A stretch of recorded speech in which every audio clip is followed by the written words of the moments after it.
عبداللہ ابن عباس عنہ کی روایت ہے کہ ایک شخص نبی علیہ السلام کی خدمت میں حاضر ہوا اور اس نے کہا اے اللہ نبی میرے حادثے بہت ہوتے ہیں، ایکسیڈنٹ ہر وقت، کبھی کوئی اور میں بڑا پریشان ہوں۔ نبی علیہ السلام نے فرمایا کہ تم جب گھر سے نکلا کرو تو یہ پڑھ لیا کرو بسم اللہ علی نفسی و اہلی و مالی، یعنی میرے اوپر بسم اللہ،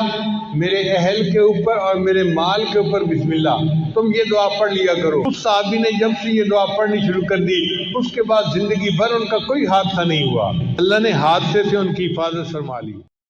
اور ایسے آدمی کو حدیث میں پاک میں فرمایا کہ جو درود شریف زیادہ پڑھتا ہے وہ بخیل نہیں ہوتا،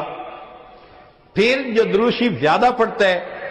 وہ قیامت کے دن کی حسرت سے بچ جاتا ہے، اور جو درود شریف زیادہ پڑھتا ہے ملائے اعلیٰ میں اس بندے کی تعریفیں بہت ہوتی ہیں، اور اس کے عمر میں، اس کے وقت میں اللہ برکتیں عطا فرما دیتے ہیں۔ اور انہا سبب لتثبیت قدم العبد علی الصراط، جو بندہ درود شریف زیادہ پڑھتا ہے